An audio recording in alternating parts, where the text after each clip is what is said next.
Dahulu kala, di ranah Minang yang subur, hiduplah seorang pemuda bernama Datuk Mangkutosati.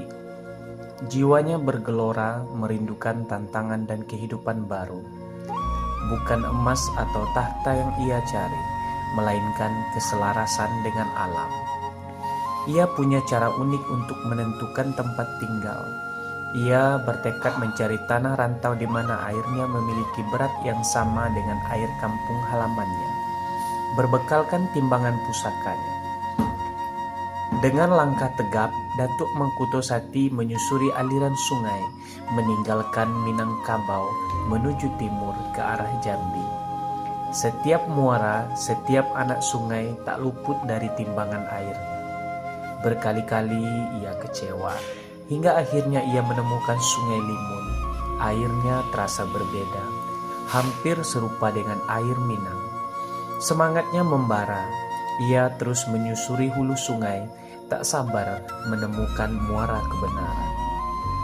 Dan benar saja, di sebuah lekukan sungai yang tenang, Datuk Mangkutosati menimbang airnya sekali lagi. Matanya berbinar. Angka di timbangan itu sama persis dengan angka air dari tanah kelahirannya. Di sanalah, di tepian sungai yang kelak dikenal sebagai Bukit Bulan, ia memutuskan untuk membangun kehidupan. Waktu berlalu, setelah menetap dan membangun gubuk sederhana, Datuk Mangkutosati memulai menjelajahi hutan belantara di sekitar tempat tinggalnya. Sebagai seorang pria yang tangguh, berburu menjadi salah satu cara ia bertahan hidup dan memenuhi kebutuhan sehari-hari. Setiap kali matahari mulai merekah di ufuk timur, ia sudah bersiap dengan tombak di tangan dan semangat petualangan yang membara di dada.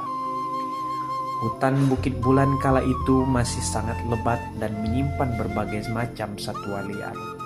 Dengan keahlian membaca jejak dan pemahaman mendalam tentang alam, Datuk Mangkutosati menyusuri setiap sudut hutan. Ia mengenali suara burung, arah angin, dan tanda-tanda keberadaan hewan buruan.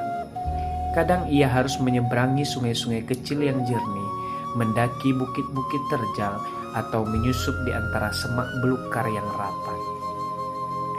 Dalam pengembaraannya berburu, Datuk Mangkutosati tidak hanya mencari hewan buruan, ia juga belajar banyak tentang tumbuhan-tumbuhan hutan, mana yang bisa dimakan dan mana yang berbahaya. Ia menemukan sumber-sumber air baru, gua-gua kecil yang bisa menjadi tempat berlindung, dan berbagai keindahan alam yang memukau. Hutan Bukit Bulan menjadi rumah keduanya, tempat ia menguji ketangkasan dan memperkuat ikatan dengan alam. Suatu ketika, saat menyusuri hutan yang belum pernah ia jamah sebelumnya, Datuk Mangkutosati menemukan jejak kaki yang berbeda dari jejak hewan buruan biasanya. Jejak itu lebih besar dan menyerupai jejak manusia, namun ukurannya sedikit besar. Rasa penasaran membawanya mengikuti jejak tersebut lebih dalam ke jantung hutan. Jantungnya berdebar-debar antara rasa ingin tahu dan kewaspadaan. Petualangan berburu Datuk Mangkutosati bukan hanya sekedar mencari makan, lebih dari itu, ia sedang menjalin keakraban dengan alam Bukit Bulan, membuka tabir misteri yang tersembunyi di dalamnya. Di tengah rimbunnya pepohonan, ia menemukan sosok aneh. Tubuhnya menyerupai manusia, namun rambutnya panjang tak terurus, menutupi sekujur tubuh. Rasa penasaran mengalahkan rasa takut. Perlahan ia mendekat. Ternyata makhluk itu adalah seorang wanita. Tubuhnya kotor, pakaiannya compang-camping, tatapan matanya kosong. Ia tersesat, hilang arah di pekatnya hutan. Wanita itu ketakutan melihat kedatangan Datuk Mangkutosati. Namun kebaikan hati Datuk Mangkutosati terpancar. Ia membujuk wanita itu untuk ikut ke gubuknya. Di gubuk sederhana itu, Datuk Mangkutosati merawat wanita tersebut. Ia memberinya pakaian bersih, makanan hangat, dan tempat untuk beristirahat. Betapa terkejutnya ia ketika wanita itu membersihkan diri, kecantikannya terpancar, tersembunyi di balik kotor dan lusuh. Dengan hati-hati, Datuk Mangkutosati bertanya tentang asal-usul wanita itu. Dengan suara lirih, ia bercerita bahwa namanya adalah Putri Embun Putih, seorang putri dari Raja Melayu Palembang. Putri Embun Putih tumbuh menjadi seorang gadis yang jelita dan berhati lembut. Namun, kebahagiaannya terusik ketika sang ayahanda raja menjodohkannya dengan seorang pangeran dari negeri seberang yang tak terkenal kejam dan bengis.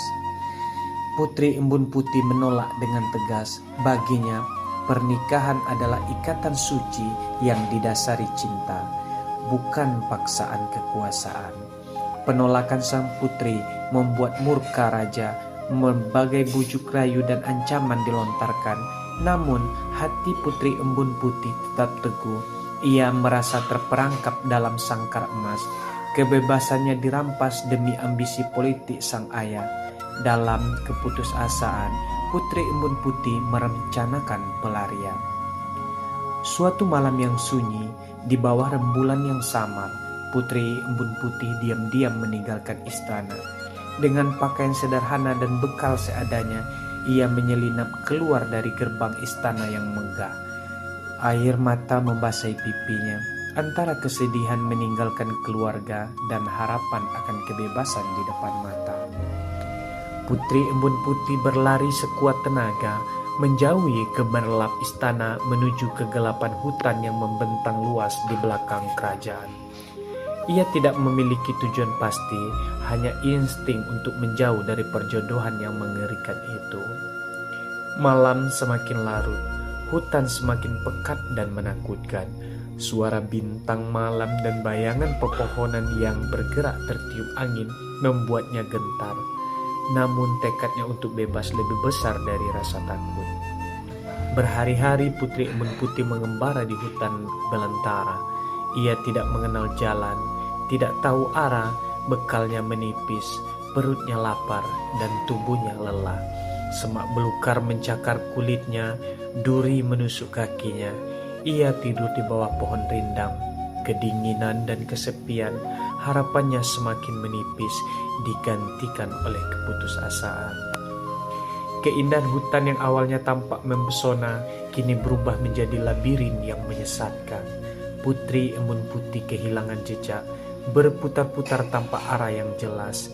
Ia mulai kehilangan harapan untuk selamat. Tubuhnya semakin lemah, rambutnya kusut masai, dan pakaiannya robek-robek. Kecantikan seorang putri perlahan tertutup oleh debu dan lara pengembaraan. Hingga suatu hari, dalam keadaan lemah dan hampir menyerah, Putri Embun Putih tanpa sengaja memasuki wilayah Bukit Bulan. Di tengah kelelahan dan keputusasaan itulah takdir mempertemukannya dengan seorang pemuda gagah berani bernama Datuk Mangkutosati yang akan mengubah jalan hidupnya selamanya. Pertemuan di tengah hutan belantara itu menjadi awal dari babak baru dalam kehidupannya. Jauh dari kemewahan istana, namun penuh dengan kehangatan cinta dan harapan. Hari-hari berlalu, kebersamaan menumbuhkan cinta di hati Datuk Mangkutosati dan Putri Embun Putih.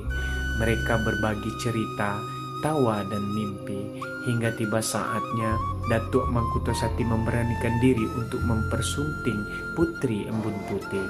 Pernikahan mereka menjadi awal mula kehidupan baru di Bukit Bulan.